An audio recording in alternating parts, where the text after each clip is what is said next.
지금 여기 보시면 요 그림 어딘지 저 이태리에 있는 도시인데요. 여행으로 많이 가는 도시인데 혹시 아시는 분?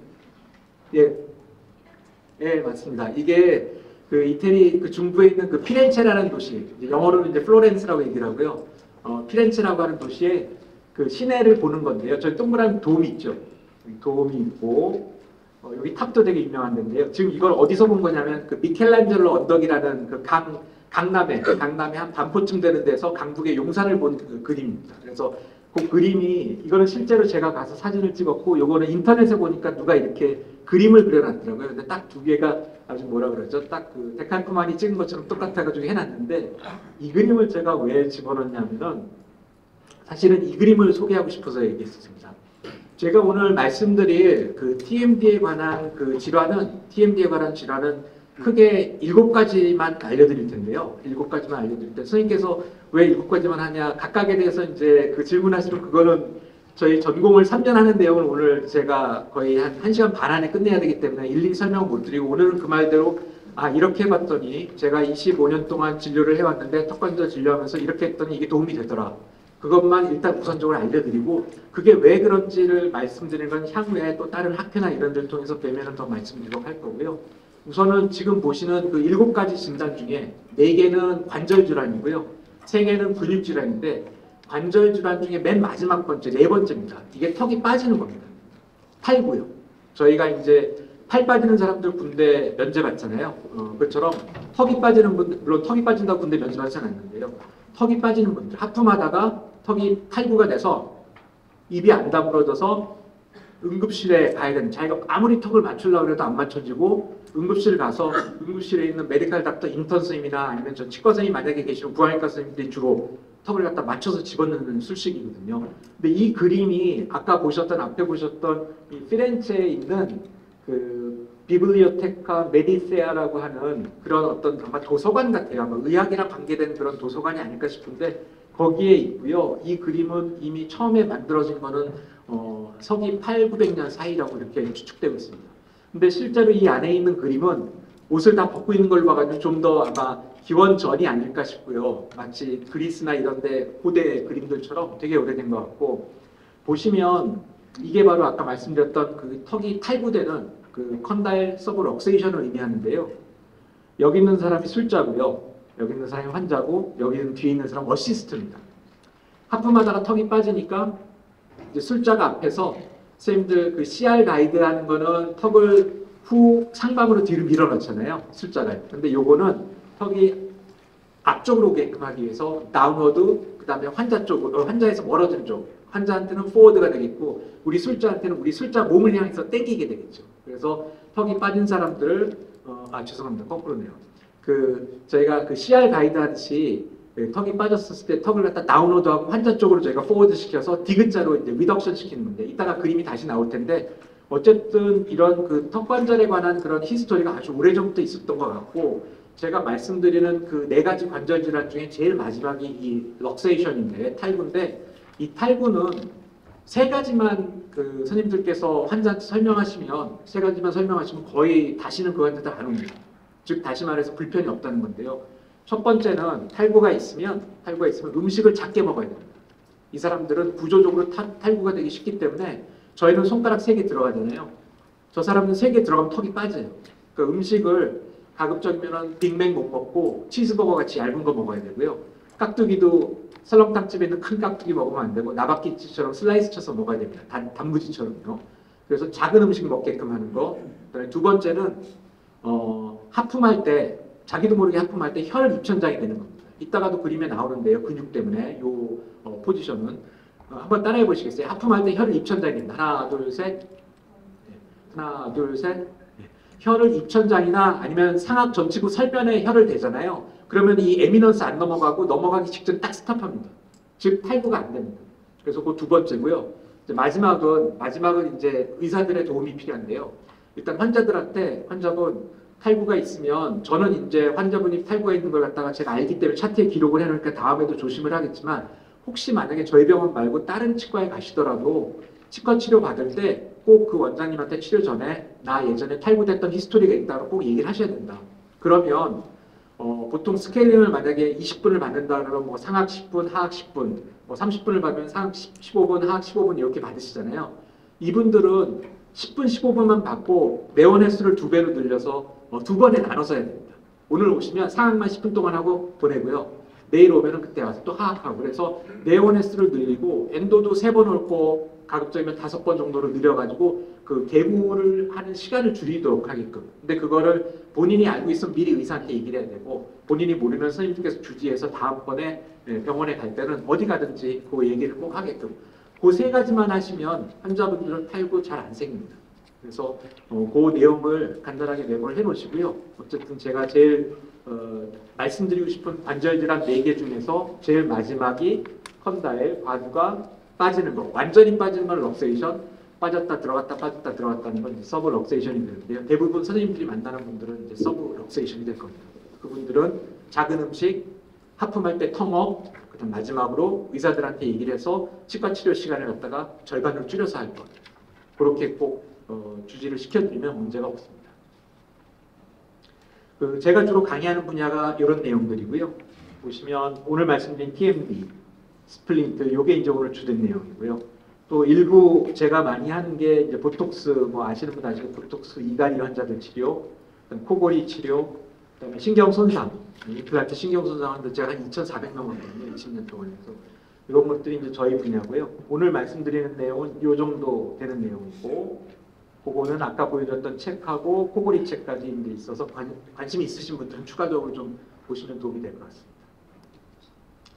오늘 치료에 관해서, 진단과 치료에 대해서 저희 말씀드리는 거는 일단 쉽게 진단하는 방법, 아까 말씀드렸던 관절 4가지, 근육 3가지 진단하는 방법, 그다음에 치료 결과에 대한 예측, 그리고 환자들 증상 개선에 대해서 어떤 식으로 이제 접근해야 될지, 그다음 마지막으로 혹시 아마 이거는 더 진 원장님이 더 도움을 드릴 것 같은데, 어떤 식으로 저희가 접근해야, 주구장창 환자들 잡고 있으면은 사실은 경제적으로는 저희 병원에서는 힘드시거든요. 빨리빨리 환자분들을 치료하고 또 턴오버 레이트를 갖다가 줄여서 많은 분들을 볼 수 있게끔 해야 되는데, 그런 내용에 대해서 좀 말씀드리도록 하겠습니다.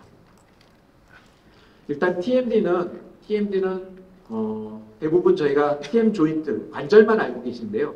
아까 그 처음에 오늘 세미나 하기 전에, 한 달 전에 저희 촬영했던 그 동영상 보시면 관절도 중요하지만 근육도 중요하기 때문에 근육에 대해서 말씀드리겠다고 얘기를 했는데, 그만큼 TMD, 축도학 장애는 관절 질환뿐만 아니라 근육 질환도 같이 포함하고 있고, 근육도 반드시 고려를 하셔야 됩니다. 그래서 오늘은 제가 관절 4가지 질환, 근육 3가지 질환에 대해서 좀 자세히 말씀드리도록 하겠습니다. 기본적으로 알아야 되는 그런 해부학인데요. 저희 근육에 관해서는 3대 폐부근이 있고요. 측두근, 교근, 안쪽에 있는 내측 익돌근. 이렇게 3개가 이제 3대 폐부근이고요. 여기 하악 전돌근, 턱을 선생님들 엣지 이렇게 쭉 어드밴스 시키면 턱이 나가잖아요. 클래스 3도 만들 때 그때 턱을 앞으로 움직이는 게 외측 익돌근, 라테럴 테리고이드 머슬이라고 하는 하악 전돌근이라고 합니다. 일단은 저희 TMD에 관해서 오늘 제가 말씀드리는 내용과 진상명 원장님이 말씀드리는 내용, 요 한 3시간 동안에 알고 있는 도움이 되는 근육은 요거 정도만 아시면 충분히 다 이해하실 수 있고 TMD 환자분들 다 보실 수 있습니다. 그리고 요거는 지금 저의 오른쪽 턱관절을 갖다가 세지탈로 섹션해서 본 모습인데요. 오른쪽을 섹션하시면 귓구멍이 있고요. 컨다일 에미넌스가 있고 컨다일이 있고요. 하악, 그다음에 노란색 디스크. 실제로는 이렇게 진하게 노랗지는 않고요. 디스크, 사람 디스크가 어떻게 생긴 색깔이 어떠냐면은 선생님들 아몬드 딱 쪼개면은 안에 있는 색깔이죠. 미색, 쌀 색깔 나는 거. 그거 똑같이 생겼습니다. 사람들 디스크가요. 또는 저희 등심에 있는 뭐죠? 그 텐던 있잖아요. 뭐라 그러죠? 척심이라고 하여튼 그런 거. 그 비슷한 색깔도 있고요. 그다음에 뒤쪽에는 인대, 그다음에 앞쪽에는 아까 하악을 전돌시키는 라테랄 테리고이드 머슬, 외측 돌근이 있습니다. 그래서 이런 형태를 구조적으로 가지고 있습니다. 입체적으로 보시면 이건 이제 반대편 왼쪽인데요. 이렇게 컨다일이 있고 앞쪽에 외측 익돌근이 있고, 그다음에 디스크가 있는데 이 디스크는 말 안장하고 똑같이 생겨 있습니다. 그래서 가운데가 오폭 들어가 있고요. 그다음에 양쪽은 마치 저희가 모자에다가 이렇게 상투 틀면은 끈을 매듯이, 갓끈을 매듯이 그런 식으로 양쪽에 리가멘트가 잡아서 앞뒤로 움직일 수 있게끔 그렇게 컨다일 형태가 되어 있고요. 마지막으로 얘네들은 전체적으로 동그랗게 우리 물만두 정도 사이즈하고 똑같이 생겼는데 물만두를 좀 축소해놨다고 보실 수 있을 텐데요. 캡슐 주머니로 쌓여져 있습니다. 그래서 그 안에 우리 시노비알 플리드라고 하는 활액이 안에 들어 있어서 윤활유 역할을 하는 자동차의 엔진 오일 같은 역할을 하게끔 그렇게 구조적으로 되어 있습니다. 그래서 여기가 전체적으로 캡슐 또는 관절낭이라고 하는 거에 쌓여 있고 그 안에는 리퀴드가 들어가 있습니다. 보시는 것처럼 요거는 이제 정면에서 프론탈에서 본 건데요. 컨다일이 있고 요거에 해당되는 요 리가멘트, 그다음 디스크가 이렇게 있고 위아래로 얘네들 노란색이 아까 말씀드렸던 물만두처럼 싸고 있는 그런 낭이 있어서 그 안에 파란색 리퀴드가 들어있는데 이 리퀴드들이 흐름성이 좋고 물처럼 맑으면은 문제가 없고요. 쟤네들이 스티키해지고 염증이 생기고 그 전에 그 안에 여러 가지 부산물들이 생기면 되게 엔진오일도 제때 안 갈면은 찐득찐득해지잖아요. 색깔도 고동색으로 변하고요. 그것처럼 관절도 점점 스티키해지고 비스코시티가 증가하면 나중에 제대로 이 마찰이나 이런 데 역할을 못하게 되는데 그렇게 되면 그게 관절염 됩니다. 윤활성이 있으면 뼈가 안 상하는데 그 안에 있는 리퀴드가 끈적끈적해지고 풀처럼 변하면 본투본으로 부딪히면서 뼈가 깎이게 되니까 그때 관절염이 생깁니다. 즉 다시 말씀드리면 이 안에 있는 리퀴드들이 좀 더 흐름성이 좋고 걔네들이 맑게끔 새로운 엔진오일처럼 되게끔 하는 게 이제 관절염을 예방할 수 있는 그런 방법 중에 하나가 되겠죠. 물리적으로는요. 그다음에 조직학은 이것도 마찬가지로 오른쪽을 섹션에서 본 모습인데요. 여기가 이제 귓구멍이 있고 요게 이제 디스크입니다. 여기 보시면 여기 이제 말갛게 생긴 게 디스크고요. 요 뒤에는 레트로 디스칼 티슈인데 앞쪽에는 턱을 하악으로 전도시키는 외측익돌근 이렇게 위치 근육입니다. 근육은 딱 샤브샤브 고기하고 똑같이 생겨 있습니다. 이렇게 그래서 돼 있는데 보시면 여기는 되게 지저분하고 여러 가지 알갱이들이 있는데요. 여기는 맑게 돼 있잖아요. 여기는 신경하고 혈관 부포가 없습니다. 디스크에는 아까 아몬드처럼 말간색인데 걔네는 신경이나 혈관 부포가 없어서요. 정작 여기는 통증이 없습니다. 통증은 어디 있냐면 이 레트로 디스칼 티슈하고요. 얘네들을 제가 아까 물만두처럼 싸고 있는 낭이 있다 그랬잖아요. 그 낭에 페인이 많이 느끼는 그 리셉터들이 있어서 거기서 이제 통증을 느끼게 되고요. 그러니까 저희가 관절을 눌러서 촉진해서 반드시 어디가 아픈지 그걸 이제 확인하는데 관절이 아픈 걸 확인할 때 레트로 디스칼 티슈 또는 얘네들을 싸고 있는 그 관절을 갖다 팔페이션 하는데요. 선생님들 귓구멍에서 1cm 전방에 만져보시면 컨다일 라테랄 폴 튀어나온 뼈 느끼시죠? 거기를 갖다 이렇게 동그랗게 천천히 돌리면서 세게 누르면 거기가 아픈 사람들이 그 관절낭, 캡슐에 염증이 있는 거고요. 만약에 레트로 디스칼 티슈를 만져보고 싶으면 귓구멍의 전벽, 손가락을 귓구멍에 넣고요. 거기에 전벽을 누르면 그 부분이 바로 여기 귓구멍이 여기거든요. 그래서 여기를 간접적으로 누르게 됩니다.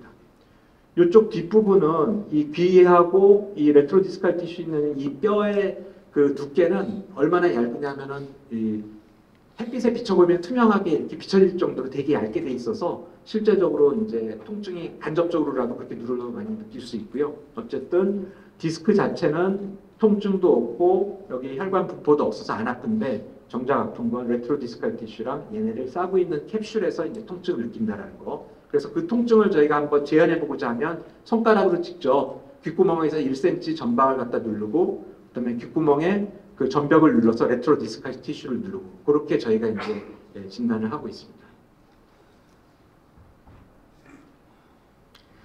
지금 보여드리는 거는 여기 이제 스카치 브라이트 설거지할 때 쓰는 건데요. 이 캡슐랑 안에는요. 캡슐 안에는 안에 저런 스폰지로 돼 있는 그런 조직으로 돼 있습니다. 스폰지로 돼 있는데요. 보시면 여기 이제 요 쟁반에 물이 있는데 스폰지를 눌렀다가 손을 띄면 얘네들이 이 안으로 들어가죠. 그래서 지금은 안 보이잖아요. 근데 여기 안에 물은 머금고 있거든요. 근데 이걸 다시 제가 손가락으로 누르면 이렇게 물이 나올 겁니다. 그래서 스폰지에 물이 머금은 상태에서 눌렀다 뺐다 눌렀다 뺐다 하면 그 안에 있는 물이 나갔다 들어왔다 나갔다 들어왔다 하거든요.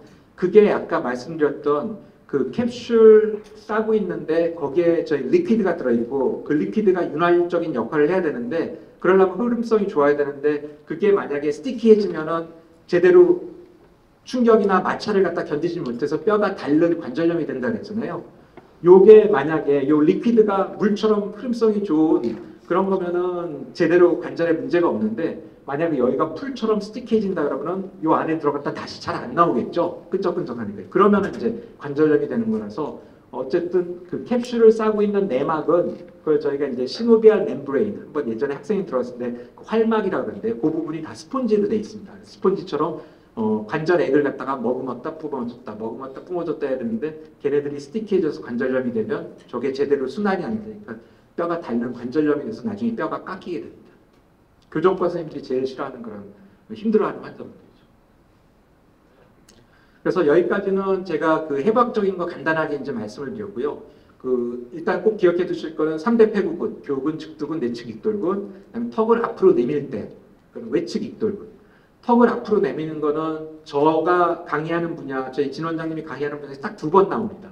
이따가 그 APS라고 해가지고 턱이 걸린 사람들 장치 중에서 특수하게 턱을 이렇게 내미는 장치가 있거든요. 그 장치 만들 때 얘 근육을 저희가 컨트롤하는 거고요. 그 다음에 오늘은 자세히는 말씀 안 드리지만 다음에 혹시 치과 쪽에서 저희가 이제 코골이나 수면무호흡증 구강 장치 치료를 치료하잖아요.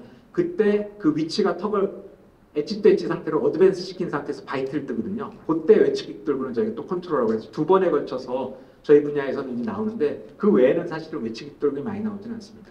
그리고 말씀드렸듯이 디스크의 조직학적인 소견, 그다음에 통증은 주로 레트로 디스칼 티슈하고 캡슐에 이제 통증이 많다라는 거, 그 촉진하는 방법도 말씀드렸고요.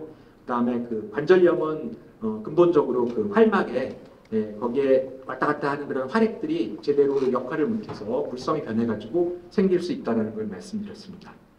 그다음 2번째로는 이제 역학적인 건데요. 이 역학적인 건 왜 중요하냐면은 선생님들께서 치료 방향을 설정할 때 어떤 식으로 해야 할지 치료를 갖다가 제대로 그 방향을 설정할 때 이제 좀 필요할 텐데요.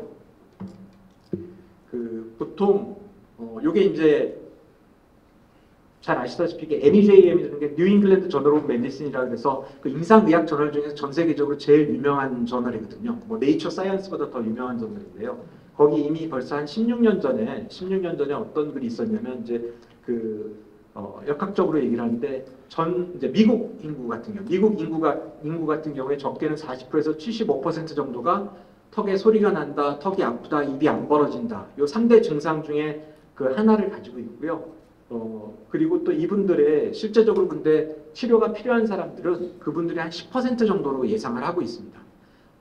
저희 한국으로 좀 이해하기 쉽게 말씀드리면 2021년대 한국 인구가 대략 한 5,100만 명 정도 되는데 그 중에 30% 정도는 1,700만 정도는 평생 살면서 턱이 아프다, 입이 안 벌어진다, 그 다음에 턱에 소리가 난다. 그 3대 증상을 딱 경험을 하고요. 그 사람들 중에서 이 사람들이 치료가 다 필요한 건 아니고 10% 정도, 한 170만 명, 150만 명 정도는 치료가 필요하거든요.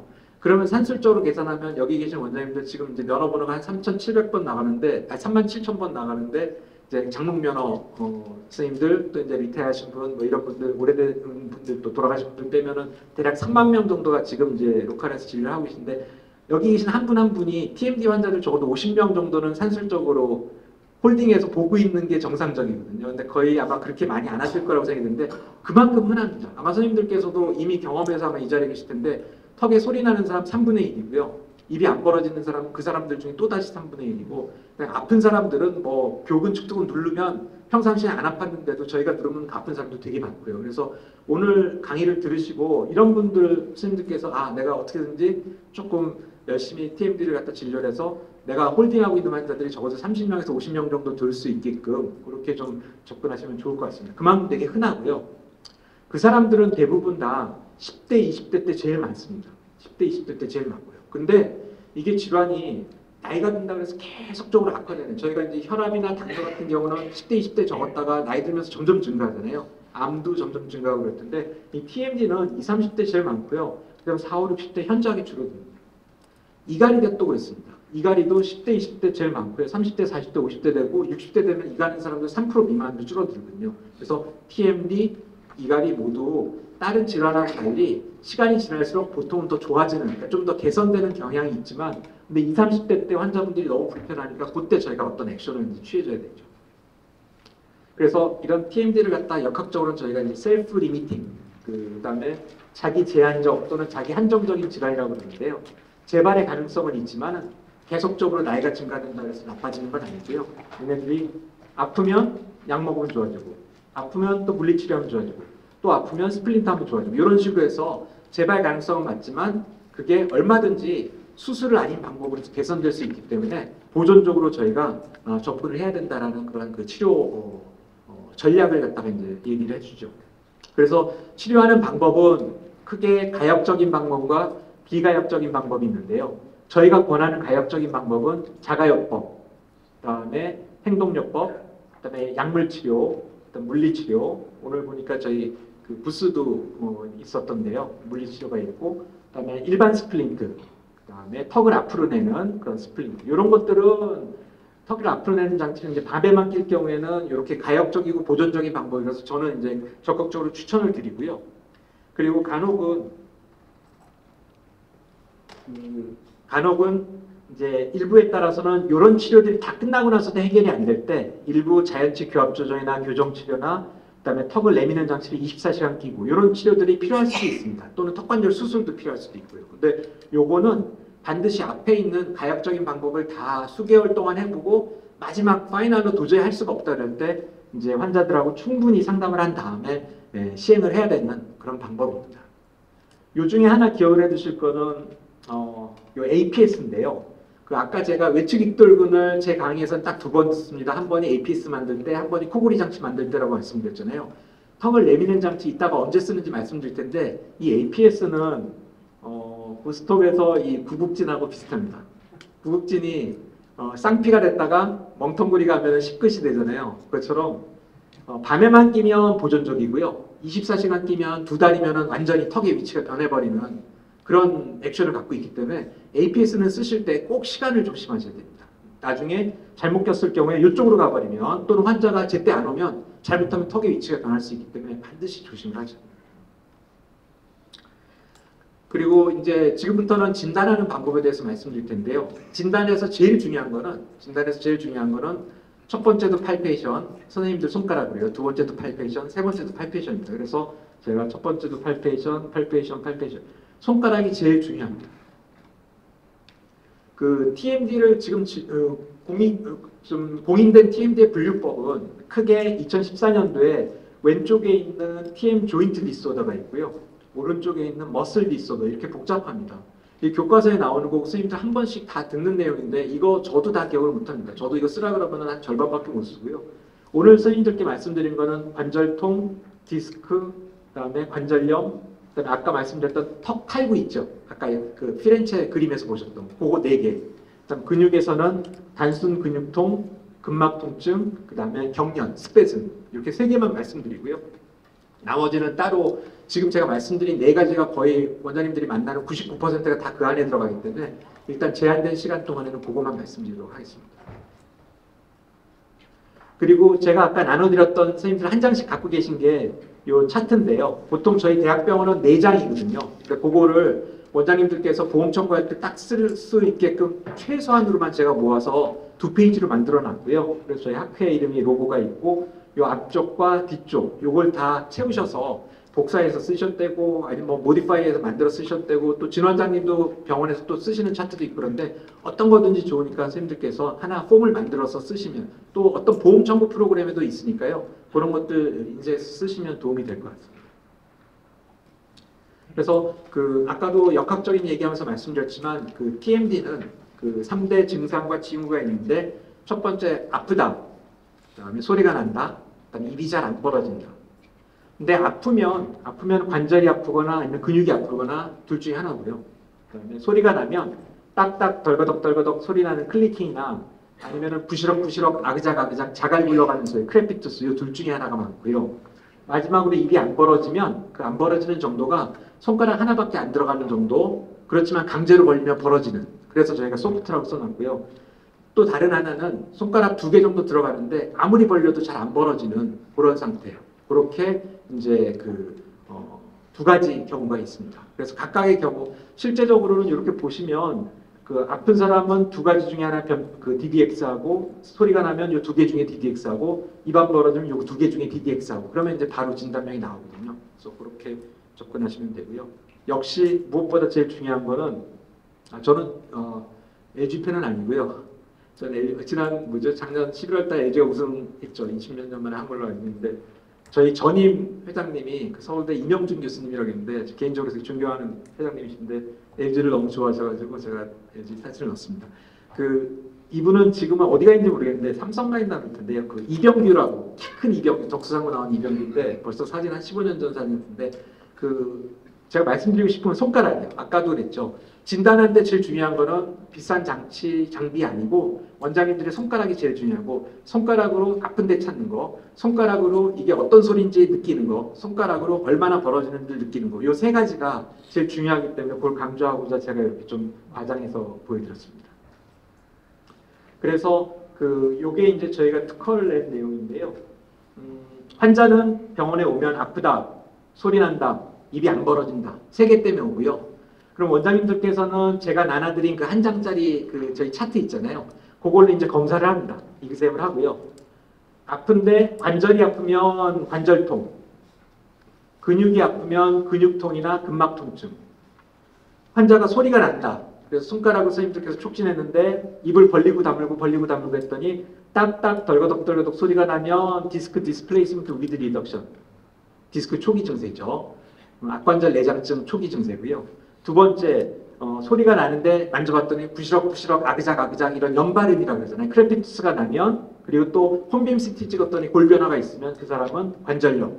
지금은 이제 텀이 DJD라고 Degenerative Joint Disease로 바뀌긴 했는데 이제 관절염이죠. 오스티오아스라이티스 똑같은 동의어고요. 마지막으로 입이 안 벌어지는데 손가락이 하나 들어가는데 부드러우면 그건 경련, 근경련. 손가락이 두 개 들어가는데 강제로 벌려도 안 벌어지면 그건 without reduction, 디스크 중기로 진행된 경우. 이렇게 6개로만 이제 선생님께서 판단하시면 되고요. 마지막은 아까 그 이태리 그 그림 있잖아요. 탈부되는 거, 컨다일 서버럭세이션. 그렇게 7개 정도만 아시면 거의 99%의 환자분들 다 보실 수 있습니다. 그분들 오면 처음에 약 주고요. 물리치료 2주 정도 하고 그 다음에 나중에 환자들 스플린트 2주에서 4주 안에 개선이 안 되면 그때 이제 스플린트 제작하시면 됩니다. 그래서 첫 번째 이제 통증에 관해서 말씀드리면 아프다 그러면 검사하고 TMJ 차팅하고 조인트가 아프면 TMJ 아트로알기아 또는 악관절통. 그다음에 머슬이 아프면 그 로컬 마이알지아, 마이오파셜 페인 이렇게 이제 진단을 하게 될 거고요. 관절은 아까 말씀드렸듯이 귓구멍에서 1cm 전방을 누르는 거고요. 근육은 교근, 축두근 이렇게 보통 이제 촉진을 하고 있습니다. 그 손가락으로 촉진을 해서 관절에 통증이 있으면 관절통이고요.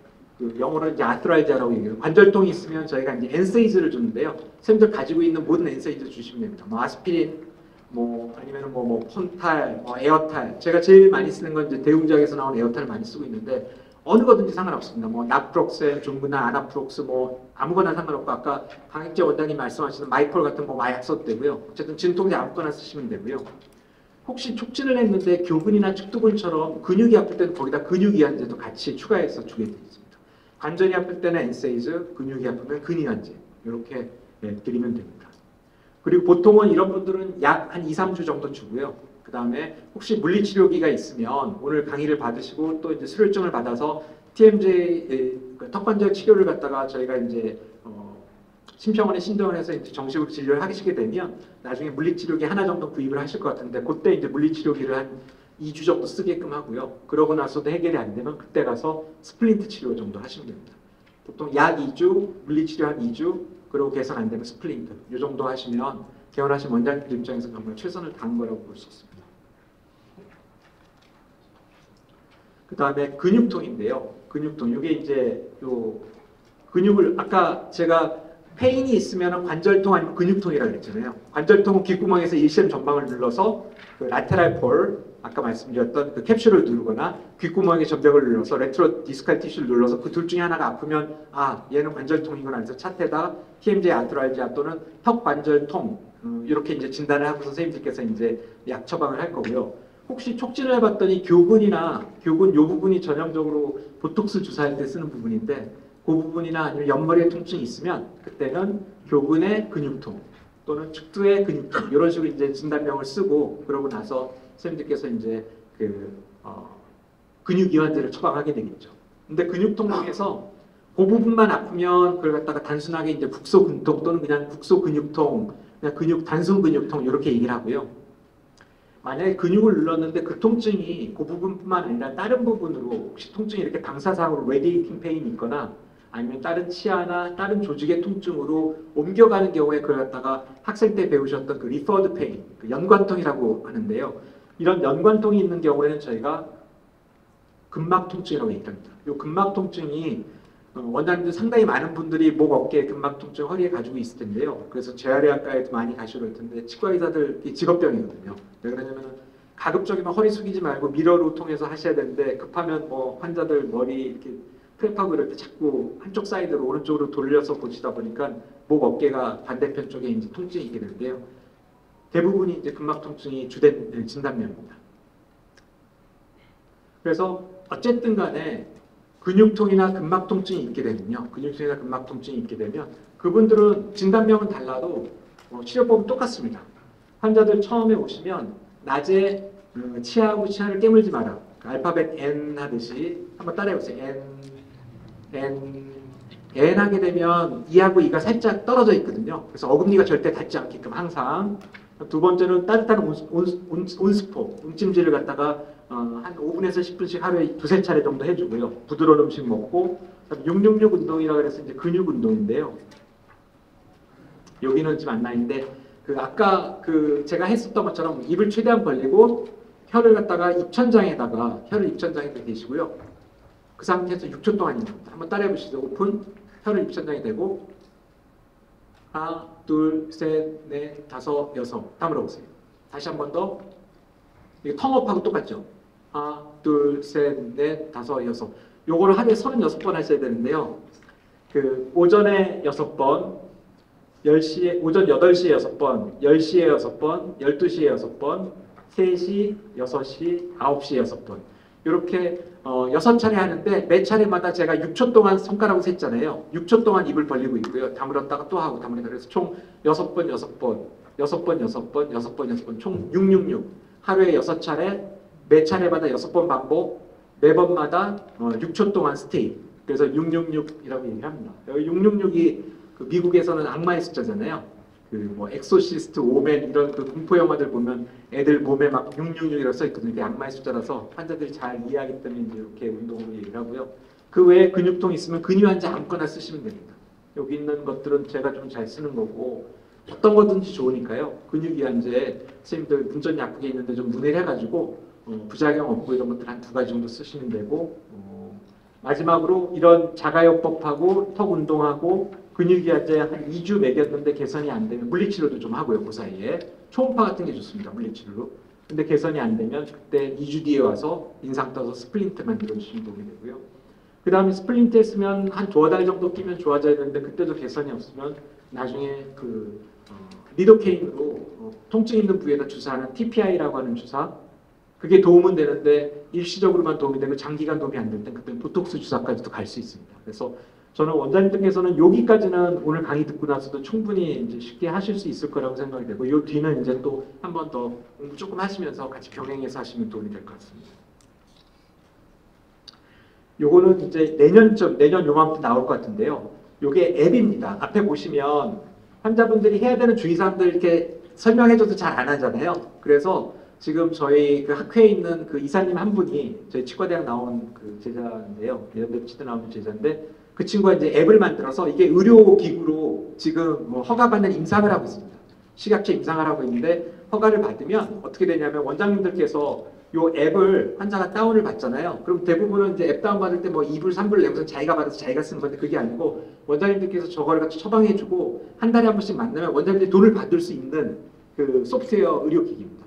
마치 우리 내과에 가면은 혈압약 타는데 갈 때마다 4,500원씩 의사 선생님한테 내듯이 저희도 이 앱을 환자가 깔고 열심히 하면 원장님들이 저걸 갖다가 체크해서 이 사람 잘하고 있는지 그걸 보게 되면 4,000~5,000원씩 이제 차지를 받을 수 있게 돈을 받을 수 있게끔 치과에서 그런 앱이 지금 현재 시도가 되고 있어서 아마 내년 이맘때 상반기쯤에는 아마 개발이 되면 쓰실 수 있을 것 같습니다. 그리고 두 번째는 아까 페인은 이제 관절 통증, 근육 통증에 설명드렸고요. 두 번째가 이제 사운드인데요. 소리는 딱딱 덜거덕 덜거덕 그다음에 부시럭부시럭 아그작아그작 이렇게 2가지 소리가 있습니다. 보시면 이게 정상적인 턱관절입니다. 소리 안 나고 잘 벌어지는 사람인데 보시면 입을 벌려서 정상적으로 크게 벌리고요. 여자들은 한 40에서 45, 남자들은 45에서 한 50 벌어지고요. 정상은 어떻게 표현하냐면 자기 손가락 3개를 수직으로 넣어서 손가락 3개를 스트레이트로 수직으로 넣어서 거기에 통증 없으면 정상입니다. 저도 제주도에서 환자들 급하게 응급으로 연락 오면 환자분 입 벌리고 손가락 3개 수직으로 넣으세요. 그래서 들어가고 안 아프면 환자분 병원 오지 마세요. 이렇게 얘기를 하거든요. 손가락 3개를 수직으로 넣어서 소리 안 나고 안 아프면 정상입니다. 그리고 벌렸다가 다시 다물면 들어가고 들어가고 들어가고. 그래서 이게 디스크하고 컨다일이 같이 다니는 게 이게 정상이고요. 근데 어떤 원인에 의해서 디스크가 이렇게 앞쪽으로 원래 여기 있어야 되는 디스크가 앞쪽으로 빠져나오면 여기 있어야 되는 디스크가 앞쪽으로 빠져나오면 이걸 저희가 디스크 디스플레이스먼트 위드 리덕션이라고 얘기를 하는데요. 디스크 디스플레이스먼트 위드 리덕션이라고 얘기를 하는데 이렇게 빠져나와 있죠. 빠져나오게 되면 입을 벌릴 때 밀고 밀고 딸깍 넘어갑니다. 여기 보시면 여기서 여기를 넘어갈 때 딸깍 넘어가고요. 그러면서 소리는 나고 대신 벌어지는 양은 손가락 3개 들어갈 정도로 벌어지고요. 다시 담을 때 들어가고 들어가고 갈 때 끝까지 혼자서 다 같이 가야 되는데 얘가 들어갈 때 혼자만 들어가면서 딱 소리 나죠. 그러면서 턱의 디스크는 빠져 있지만 치아의 위치는 정상적으로 되는 상태. 이 상태가 이제 요거는 제가 아마 초록이 없을 텐데요. 그냥 눈으로 보시라고 일부 해놨고요. 이게 디스크 초기 상태, 디스크 디스플레이스먼트 위드 리덕션이라고 저희 얘기를 합니다. 이 환자분들이 턱에 소리 나는 경우가 유선이고요. 그 경우에 단순히 딱딱 덜거덕 소리 나는 사람들은 입이 잘 벌어지고 통증이 없으면 치료할 필요 없습니다. 그리고 이런 사람들 아까 말씀드렸죠. 턱에 소리 나는 사람들 한국 사람들 인구 중에 30%는 소리 나고 또 문제는 아무리 저희가 치료를 잘해도 소리 잘 안 없어집니다. 그래서 가급적이면 이런 분들은 통증이 없고 통증이 있거나 입이 안 벌어지는 상태만 아니면 그냥 두셔도 됩니다. 근데 그렇지 않은 경우에 이제 적극적으로 저희가 이제 치료를 하게 되죠. 그다음에 이제 관절염인데요. 이게 이제 그 아까 말씀드리는 이제 3번째 제가 그 선생님들께 설명드린 관절 질환 중에서 이제 3번째 관절염인데 뼈가 이렇게 달아 있는 경우예요. 이 사람들 특징적인 게 뭐라 그랬죠? 활액이 관절액이 되게 스티키해져서 끈적끈적해지고 엔진오일 오래된 것처럼 얘네들이 활성화 그름도가 나빠져서 계속적으로 본투본으로 서로 마찰이 있게 되고 이쪽에 염증 물질 되게 많다 그랬잖아요. 그러니까 뼈가 침식되는 건데요. 선생님들 간혹 파노라마 보고 나서 이거 조금 이상하다 그러고 나서 이제 확인하기 위해서는 콤빔 스틸 반드시 찍어야 됩니다. 파노라마만 보고선 이게 관절염이 있다 없다 하는 거 저가 판단하면 제가 한 60%밖에 안 되고요. 열에 6명 파노라마로 제가 판단했을 때 40% 제가 틀립니다. 턱관절 20년을 봐도 저도 틀리고요. 저희가 요번에 연구했었던 AI로 해서 이미지 계속 보게끔 3,000명 사진을 보여줬더니 걔네들이 한 70% 맞춥니다. AI가. 그러니까 그만큼 파노라마는 정확도가 많이 떨어집니다. 그래서 반드시 콤빔 CT 찍어야 되고 콤빔 CT 찍으면 보험 되기 때문에 보험 청구 다 가능하시거든요. 진상배 원장님 얘기 드릴 거고요. 그 관절염은 턱에서 부시럭부시럭 아그작아그작 연발음 소리 나고요. 그 다음에 CT 찍어서 볼 변화가 있고요. 통증이 주로 있는데 없는 사람도 있습니다. 그래서 이 2개는 필수고요. 2개는 필수고 요거는 옵션 있을 수도 있고 없을 수도 있습니다. 그래서 요렇게 3개 정도 이 관절염 진단하는데 그 트리아드라고 그러는데 이렇게 알고 계시면 될 것 같고요. 보험 청구 가능한 얘기고요. 그래서 이 관절염 있으면 보통 저희는 이제 주의사항으로 온찜질하고 통증이 없으면은 저희 종근당에서 나온 이모틴이라는 약이 되게 좋은데 구하기가 되게 쉽지 않습니다. 예전에 보험도 됐었는데 이제 보험도 삭감돼 이제 보험 안 되고요. 통증이 있는 경우에는 이모튼에다 저희가 NSAID도 같이 주고 그러는데 어쨌든 이모튼은 저희 대학병원에서도 종이에다가 저희 위생사가 종근당 이모튼 약국에서 그냥 일반의 약국으로 구해서 쓰세요 그러는데 재고가 거의 없어가지고 정형외과에서 제일 많이 쓰기 때문에 사실 쉽지 않아서 그런 어려움이 좀 있습니다. 그 다음에 이 보시면 이 관절염 있는 사람들은요, 관절염 있는 분들은 이 턱의 길이가 다른데요. 지금 이제 정상인데 이 사람은 정상인데 길이가 길죠. 근데 관절염이 생기게 되면요, 이렇게 뼈가 침식이 되는데 그러면 이 컨다일의 길이가 짧아집니다. 길고 요만큼 침식되면 요만큼 깎이잖아요. 짧아지고 그럼 턱이 뒤로 돌아갑니다. 그래서 그 교정과에서 보면은 턱이 클락와이즈 또는 레트로그나틱하게 이제 오픈되면서 오픈바이트가 생기거든요. 그래서 아까 제가 관절염 환자들 교정과 선생님 되게 싫어한다고 얘기했는데 이게 전형적인 오픈바이트 생기기 때문에 이분들 잘못 건드리면은 교정하고 나서도 재발되거든요. 그럼 나중에 또 환자분들 컴플레인 하시기 때문에 이런 경우가 있어서 하나 클리니컬 팁으로 미리 말씀드리면 관절염 있는 분들은 스플린트를 혹시 하게 되면 각종 피했으면 좋겠는데 하게 되면 그 치아가 컨택되는 그 컨택 포인트에다가 이렇게 인덴테이션을 조금씩 줍니다. 근데 이 인덴테이션은 원래 일반 스플린트는 저희가 플랫하잖아요. 근데 인덴테이션을 갖다 주는데 그 깊이는 대략적으로 오클루잘 우리 국소 있죠 오클루잘 레스트 정도 살짝 은단알 하나 이렇게 살짝 걸쳐질 정도로 이렇게 홈을 파놓습니다. 홈을 파놓으시면 그러면은 위에 있는 대합치가 저 홈에 홀딩돼가지고 뒤로 잘 안 넘어가거든요. 그래서 가급적이면 혹시 관절염 있는 사람은 스플린트 피하시면 좋고 꼭 해야 될 상황이면 이렇게 임상적으로 저희가 좀 팁을 드리니까 이걸 좀 이용하시면 좀 도움이 될 것 같습니다. 마지막으로 입이 안 벌어지는 사람인데요. 입이 안 벌어지는 사람은 보통 원핑거 소프트 하나 정도밖에 안 들어갈 정도로 1cm밖에 안 벌어지는데 강제로 벌리면 말랑말랑해서 어쨌든 벌어지는 사람. 그 사람 근경련이고요. 그다음에 손가락 2개 정도는 들어가는데 아까 손가락 3개가 정상인데 2개 정도는 들어가는데 아무리 강제로 벌려도 딱딱하게 걸려가지고 안 벌어지는 경우. 마치 우리 서랍에 학생 때 선생님들 서랍 뒤로 뭐 지우개나 필통 같은 거 넘어가면 책 넘어가면 아무리 닫으려 그래도 절대 안 들어가잖아요. 나중에 서랍 빼고서 뒤에 있는 거 제거해야 닫히듯이 그 상태가 하드앤드 필이라고 그러거든요. 그래서 입을 아무리 벌려도 입이 안 벌어지는 경우. 그게 그 위드 리덕션 아까 딸깍딸깍 소리 나는 게 더 진화되면 위다웃 리덕션으로 입이 안 벌어지면서 아예 소리가 없어지거든요. 그게 이제 입이 안 벌어지는 경우입니다. 근데 얘네들이 그 양상이 얘는 더 적지만 벌릴 수 있고 얘는 좀 더 크게 벌어지지만 절대 안 벌어져. 그렇게 돼 있습니다. 그래서 원핑거 소프트, 투핑거 하드라고 해놨던 게 그런 원인을 해놨고요. 이렇게 해서 총 제가 3가지 증상 아프다, 소리가 난다, 입이 안 벌어진다. 아프면 관절 아니면 근육. 그거는 손가락 하나를 눌러봐서 팔페이션에서 하는 거고요. 2번째 소리가 나면 클리킹 사운드 아니면 크래피투스인데 클리킹 사운드를 알라 그러면 손가락 2개를 양쪽에 대보고 이렇게 손으로 측정해 보겠죠. 그때 클리킹 사운드가 있는지. 아니면 크래피투스는 해서 벌써 부시럭부시럭 아그작 연발음이 있는지 그걸 손가락 2개로 반드시 체크를 하셔야 되고요. 마지막으로 입이 안 벌어지면 그 사람들한테 손가락 선생님들이 직접 장갑을 끼고 손가락으로 하나가 들어간지 2개가 들어간지 시도해보고 그 상태에서 벌려보는 거죠. 그래서 1개는 들어갔는데 강제로 벌어지는 사람 2개는 들어갔는데 안 벌어지는 사람 그걸 선생님들 손으로 반드시 오른손잡이면 오른손으로 구별을 하셔야 됩니다. 그래서 제가 아까 이 TMD 진단에서 제일 중요한 건 비싼 장치가 아니고 첫 번째도 팔페이션, 2번째도 팔페이션 제일 중요한 거는 이병규 야구선수의 손가락 그렇게 빨간 작업을 해놨듯이 제가 강조해 놓은 이유가 여러분들 손가락으로 충분히 다 진단하실 수 있습니다. 정상 개구량은 손가락 3개 들어가고요. 중학교 2학년 애들은 한 40, 그다음에 건장한 180 정도 되는 키 큰 그런 헌병 같은 그런 장정들한테는 한 5, 60도 벌어집니다. 대충 자기 손가락 3개 정도 키에 비례합니다. 그 3번째 경우가 제일 어렵습니다. 여기도 마침 저희 예전에 저한테 배우셨던 전공의 선생님들이 한두 분 전에 봤는데 교정하신 선생님도 계시는데 예전에 똑같은 거 이거 시험 그분들 해마다 시험 보는 왕족분인데요. 복과 3원이 항상 시험 나오는데 입이 안 벌어질 때 without reduction하고 마이오스페즘 감별 진단하는 방법. 그러면은 원 핑거 소프트, 투 핑거 하드. 그다음에 입을 벌릴 때 without reduction 턱이 돌아가거든요. 얘네들은 이제 그 안 돌아가는데요. 그거에 대해서 이제 또 설명을 좀 드리도록 하겠습니다. 근데 디스크가 JT에 있으면 당연히 잘 벌어지는데 디스크가 앞에 빠져 있는데 이게 완전히 빠져 있으면 제가 처음에 25 로테이션은 되는데요. 이쪽에 만약에 디스크가 빠져 있으면 얘네들은 앞으로 나가질 못하잖아요. 그러니까 디스크가 빠져 있으면 로테이션은 되거든요. 25는. 근데 어나더 25 나가는 게 걸려서 못 나가죠.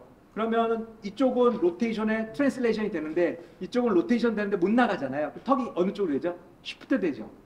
디플렉션입니다. 그게. 즉 다시 말씀드리면 without reduction이 손가락 2개 들어가는 사람은 디스크가 아예 빠져나와 있는데 한쪽에 그 걸린 쪽에 나와 있고 걔네들이 앞으로 운동을 방해하기 때문에 입을 벌리면 손가락 2개는 들어가는데 그때 턱은 한쪽으로 쏠립니다. 그쪽이 문제입니다. 쏠린 쪽이 문제입니다. 이완된 쪽. 그래서 여기 보시면 근의 경련이 생기는 사람들은 근경련은 그냥 스트레이트거든요. 그리고 1cm는 디플렉션을 알 수가 없습니다. 너무 작기 때문에 개구량이. 근데 2cm 이상 넘어가면 디플렉션이 눈에 보이거든요. 디플렉션이 있으면 거의 without reduction이라고 보셔도 되고요. 걔네들은 되게 하드한 하드앤드 필을 가지고 있어요. 그래서 제가 여기다가 써놓은 것 중에 디플렉션 얘는 있다, 얘는 잘 모르겠다, 1cm밖에 안 벌어서 그렇게 돼 있습니다. 그래서 one finger soft 디플렉션 없다, two finger hard 디플렉션이 있다. 보시면 예, 그 환자 얼굴은 아마 여기서는 안 나타나는데요. 어쨌든 손가락을 강제로 이제 벌려봐야 되고요. 그때 그걸로 이제 선생님들이 이제 판단하게 됩니다. 그다음에 근경련은 제일 많은 게요. 어느 때 생기냐면은 임상적으로 선생님들 엔도나 지치발치나 어쨌든 하악금 전달 마취 하고 나서 그 사람들 그날은 치료 잘했는데 한 2, 3일 있다 왔는데 입 안 벌어지는 사람 있으실 거예요. 저도 사실은 제가 교수 되기 전에 한 1년 반 정도 이제 그 개원을 했었는데, 수원 쪽에 개원을 했었는데, 그때 보면은 보철이나 뭐 이런 거 하다 보면 꼭 1년에 한두 명 정도 블럭하고 나서 왔는데 입이 안 벌어지는 사람이 있거든요. 그게 이 마이오스패즘입니다. 그러니까 하악공 전달 마취 하고 나서 그쪽에 내측 익돌근이 있는데 그쪽에 감염 소스가 되는 감염이 있거나 아니면 니들에 의해서 머슬을 건드려가지고 트라우마 생기면 입 안 벌어집니다. 일시적으로. 짧게는 2주, 길면서 아주 가까이 안 벌어지거든요. 그래서 그런 사람들은 이제 근육이한테 주는데요. 혹시라도 그런 경우에 제일 많이 도움되는 거는 선생님들 이 리보트릴이라고 아시죠? 그 리보트릴이라고 이제 BMS 있는 사람들, 입이 마르는 사람들 주는 약이고요. 또는 디아제팜. 저는 요거 즐겨 쓰는데 이 디아제팜 쓰면은 되게 환자분들 많이 좋아지거든요. 항불안제긴 한데 요런 벤조계통의 약물 쓰시면 이 근경련은 빨리 좋아지니까 혹시 제가 말씀드린 대로 일반적인 치과 치료할 때 하악분 전달 마취하고 2, 3일 있다가 내원했는데 입 안 벌어진다. 근데 그 안 벌어지는 정도가 손가락 하나밖에 안 들어간다 그러면 다른 치료 하시려고 그러지 말고 일단 저 약을 줘서 한 2주 정도 매일 먹이고 근 풀어지면 스페좀 풀어줘야지 입에 장치가 된 거죠. 장비가 기구가 들어갈 정도로 벌어지거든요. 그 다음에 이제 치료하셔야 돼요. 턱 디스크는 요게 이제 아까 디플렉션 되는 경우인데요. 아까 딸깍딸깍 하는 경우는 입이 벌어지는 거 보여드렸고 이제 입이 아예 안 벌어지는 경우입니다. 보시면 디스크 아예 빠져 있고요. 입을 벌리려고 그러는데 아까는 요거 넘어갔잖아요. 이 못 넘어가요. 딱 걸리죠. 손가락 2개밖에 안 들어갑니다. 요게 without reduction입니다. 네, 입 벌리면 아까 제가 얼굴 나가서 보여드렸죠. 오른쪽으로 디플렉션 되죠. 이쪽이 without reduction 되는 거고요. 요때는 핸드 매니퓰레이션을 하거나 아니면은 그때는 관절 세척술을 하시는 거예요. 관절 세척술. 외과에 보내가지고요.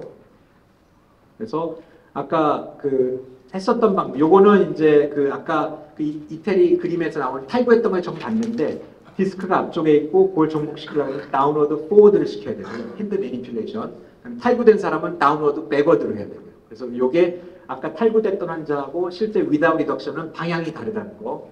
요거는 요렇게, 탈구는 요렇게 화살표가 다릅니다. 방향이요. 이 경우에 저희가 이제 APS를 쓰는데요. APS를 쓰게 되는데, 요 APS는, 아까 제가 조심해서 써야 되는 게, 밤에만 끼면 부국진처럼 안정적인 보존적인 방법인데, 24시간 끼면 턱의 위치가 변해버린다 그랬잖아요. 보존적으로 쓸 때는 밤에만, 보통 야간에만 저희가 끼게 하고요. 요 사람들이 어떤 경우에 그러냐면은 턱을 앞으로 내밀었을 때, 엣지 상태에서 해서 락킹이 풀리는 사람 또는 소리가 없어지는 사람이 드물게 있습니다. 그 사람들은 APS 쓰시면 일반 스플린트보다 훨씬 효과가 좋은데요. 이런 경우입니다. 디스크 빠져 있고요. 정상적인 교합 위치, 오버젯이 한 2mm 정도 되죠. 근데 턱을 갖다 앞으로 쭉 내밀었어요. 그래서 엣지 또 엣지를 했더니 이게 정복이 되는 사람, 제 위치를 찾는 사람들이 있어요.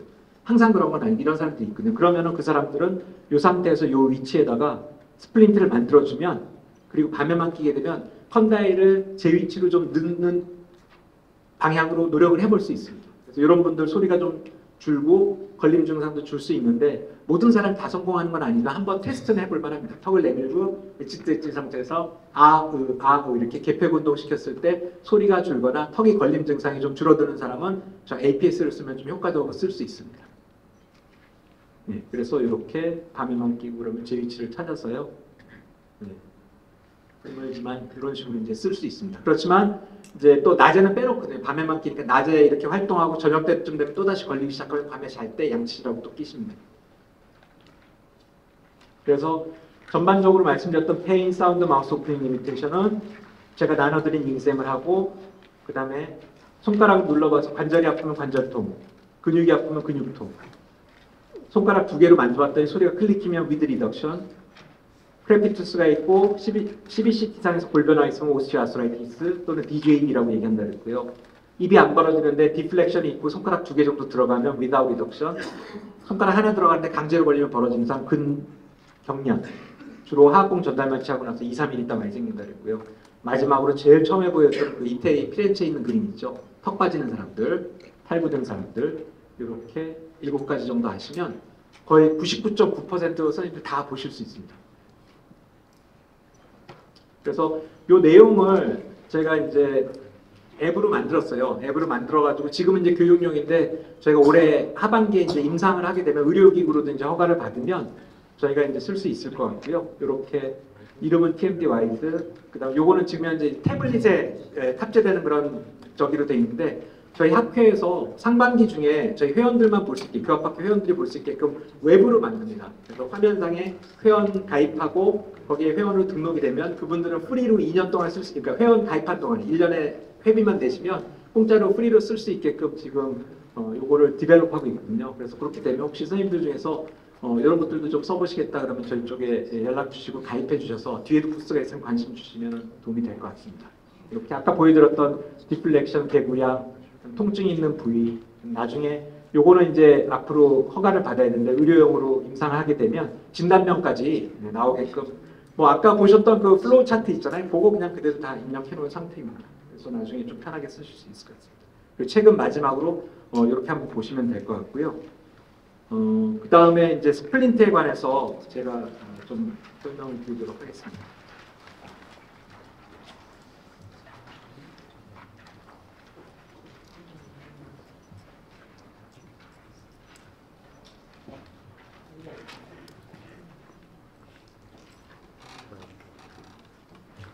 이제 20분 정도, 20분, 25분 안에 마쳐야 되기 때문에 아까 거보다 양이 더 많긴 한데요.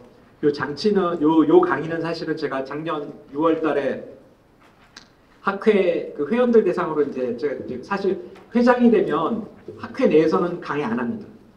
뭐 그런 거 있죠. 뭐 검사, 동기가 검사장 되면 그걸 다 못 받잖아요. 그것처럼 이제 회장이 되면 학회 내에서는 강의를 안 하거든요.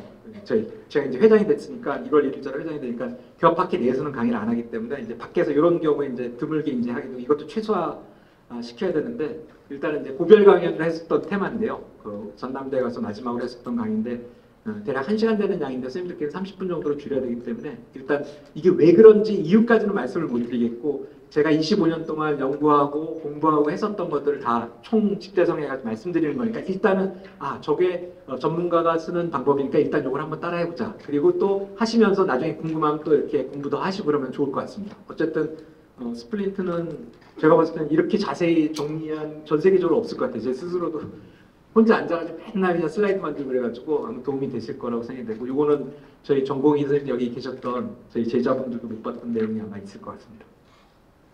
오늘 말씀드릴 내용은 스플린트 종류가 뭐가 있는지, 그 다음에 장착할 때 주의사항, 스플린트 어떻게 효과가 있는지 없는지 판정하는 방법, 그다음 스플린트를 종류하는 방법, 스플린트 부작용 이렇게 말씀드립니다.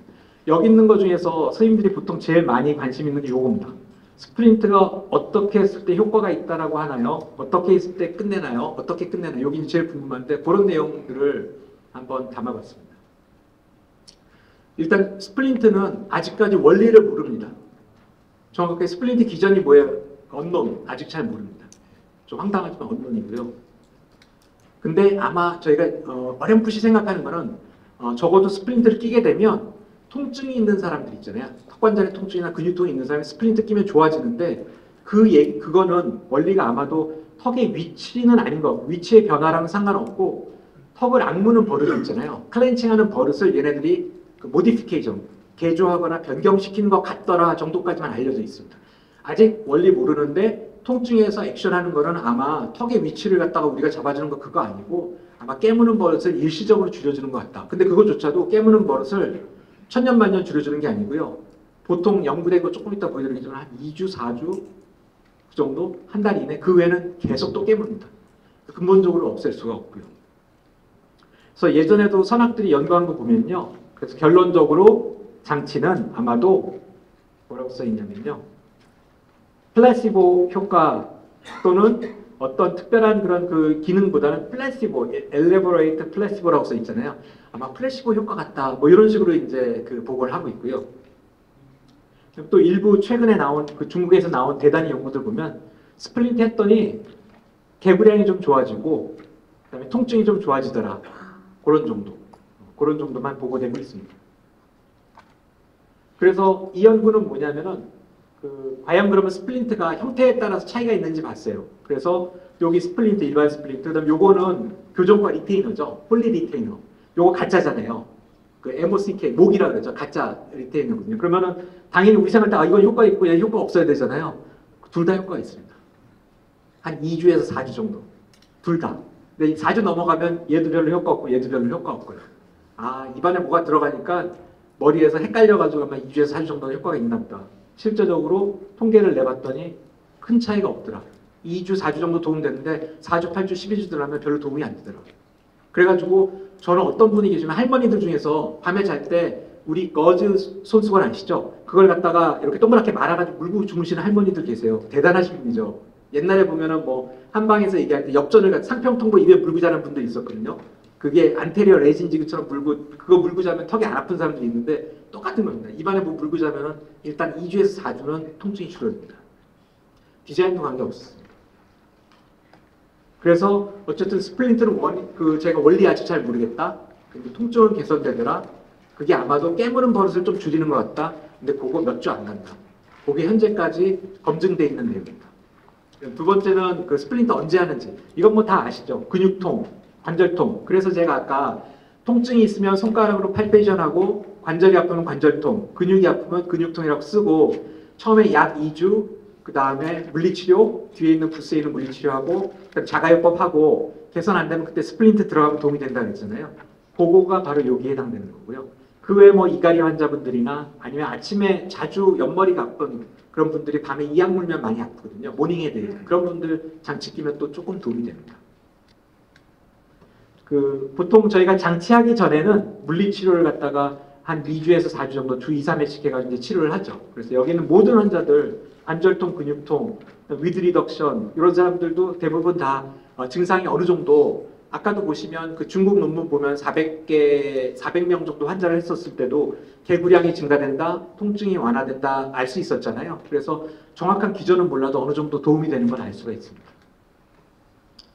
두 번째로 스플린트의 종류는 형태에 따라서 전체를 피게 하는 전압피게, 부분 피게, 그다음에 편편하게 CO 상태에서 만드는 스플린트, 턱을 내미는 APS, 아까 그 구국진 나오는 거 기억나시죠? 그다음에 딱딱한 거, 말랑말랑한 거, 그다음 위에다 하느냐, 아래다 하느냐, 이렇게 한 4가지 정도 타입으로 나눌 수 있는데요.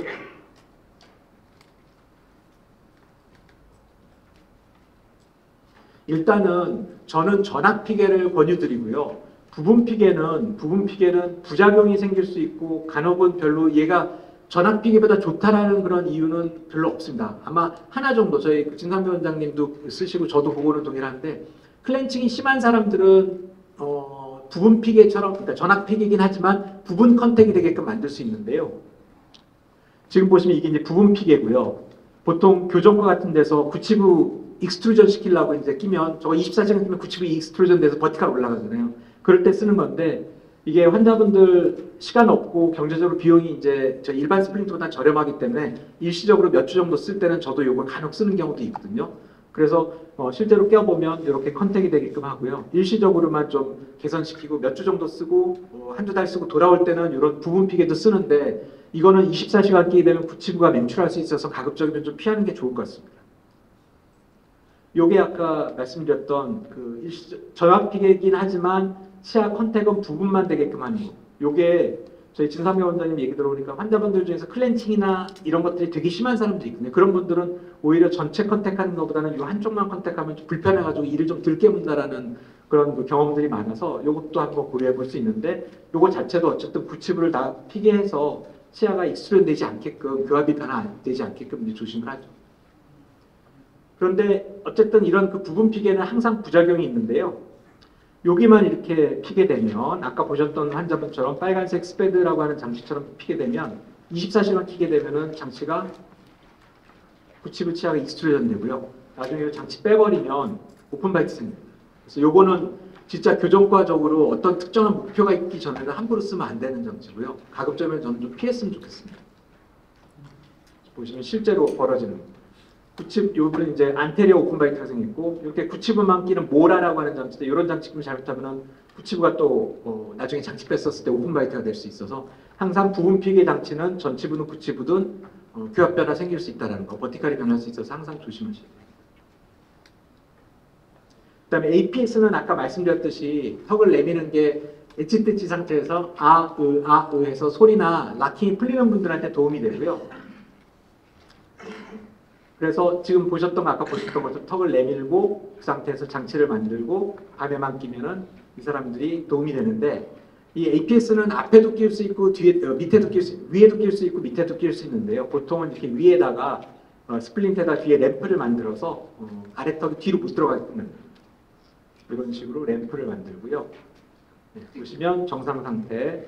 근데 여기 스플린트를 꼈는데 이 뒤에 지금 안 보여서 그런데 실제적으로 이 뒤에 이렇게 램프가 있습니다. 그럼 저 램프가 하악 전치부 설면에 닿고 있어가지고 하악이 뒤로 못 들어가 있고, 그러니까 밤새 잘 때 턱을 엣지를 이렇게 내밀고 그 상태로 주무시죠. 그럼 이제 그 다음날 장치 빼놓고 하루 종일 활동하면 턱에 걸리는 소리나 그런 그 턱의 그 걸림 증상이 조금 줄어듭니다. 낮에 있는 거는요.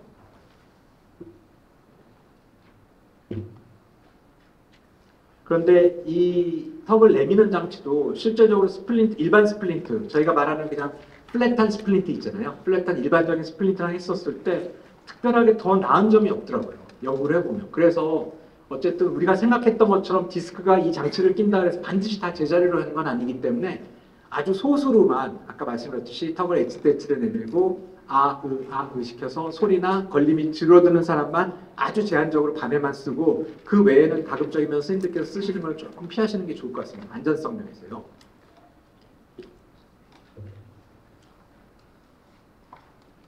그 다음에 이제 장치 대부분은 저는 한 뭐 95%, 98% 이상 거의 모든 장치는 딱딱한 장치 쓰는 걸 저는 권해드립니다. 하드 스플린트를 권했는데요. 소프트를 써야 되는 경우가 있는데, 소프트는 운동선수 아니면요, 운동선수가 운동할 때만 끼는 경우 아니면 그 혼합철기 애들이 나중에 유치가 탈락되고 영구치가 올라와야 되는 애들, 그런 애들은 딱딱한 거 하면은 영구치가 탈락이 안 되고 만기 잔존하게 되거든요. 그래서 그 영구치 그 소프트 어플라이언스 쓰게 되면 유치가 밀고 나오거든요. 영구치가 밀고 나오기 때문에 그때는 이를 가는데 아무 지장이 없습니다. 그래서 혼합철기 애들은 그때는 말랑말랑한 장치를 끼면 그러면은 나중에 영구치가 밀고 올라올 때 탈락하는 데도 지장이 없고 어떤 교합에 문제가 없기 때문에 혼합철기 애들은 스플린트가 꼭 필요하면은 그때는 말랑말랑한 거 해주고 6개월마다 장치를 좀 체크를 해줘야 먼저 그 변경을 해줘야 되는 그런 상황이 있습니다. 레디메이드 온라인에서 선생님들 파는 것들 있잖아요. 네이버에 쳐서 뭐 스플린트 이갈이 장치 이렇게 말랑말랑한 거 뜨거운 물에 넣어서 말랑말랑한 거 이제 맞춰서 끼는 것들인데요. 보시면 이렇게 이제 파는 건데요. 얘네들은 교합을 변화시킬 수 있어서 가급적이면 쓰시지 않는 게 좋을 것 같습니다.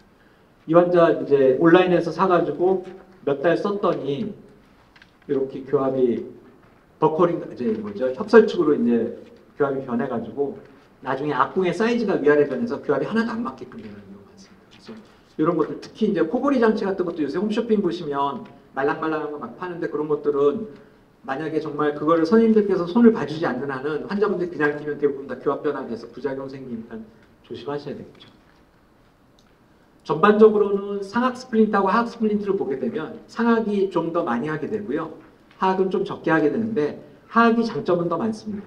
상악은 치아가 이렇게 바깥으로 버커 버전되어 있기 때문에 스플린트 만들 때 리텐션이 좀 떨어지기가 쉬운데요. 상악에선 탈락의 여지가 있는데 하악은 오히려 안쪽으로 테이퍼링 돼 있어가지고요. 안쪽으로 링거 버전 돼 있어서 스플린트 만들어도 잘 끼기가 좋고요. 탈락되지 않기 때문에 시간도 적게 걸리고 그래서 편하기는 하악이 편한데 보통 실제적으로 저희가 치료를 하게 되면 상악이 한 2대1 또는 3대1 정도로 상악 쪽에 조금 더 많이 하게 됩니다.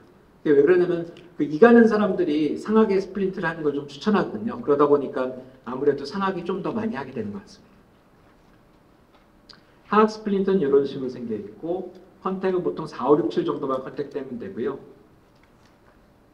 네, 모양은 이런 모양을 가지고 있고 대략적으로 그 기공지 슬립에다 저희가 이제 6번에다가 아담을 적거나 아담 클래스프를 적거나 아니면 볼 클래스프를 소구치 사이하고 대구치 사이에 이렇게 디자인해서 드리면 기공소에서 이제 볼 클래스프로 리텐션을 얻게끔 그렇게 만들 수 있고요. 보통 위치는 상악이 좀 더 많이 한다 그랬는데요. 보시는 것처럼 이가리가 있는 경우에는 상악 쪽이 좀 더 유리하다 그랬고요. 그다음에 간혹 그 예전에 예전에 치료했던 경험이 있으면은 그 자리에 하는 거. 예전에 다른 치과에서 상하게 했었으면 나한테 왔을 땐 나도 상하. 다른 치과에서 하하게 했었으면 나도 하. 이런 식으로 해서 가급적이면 안 바꿔주는 게 좋고요. 그 외에 또 낮에 클렌징 하는 사람들은 잘 안 보이는 그런 그 맨디블에 하는 게 좋은데 실제적으로 저희는 낮에는 장치를 안 끼기 때문에 이런 경우가 흔치는 않습니다. 근데 어쨌든 어쩔 수 없이 그 보이는 걸 줄여야 될 때는 하악이 덜 보이기 때문에 하악에다 권하고 있습니다. 그래서 저는 전반적으로는 상악이 좀 더 많이 쓰시게 될 겁니다. 이가리가 있는 분들은 상악이 주로 많이 쓰게 되고요.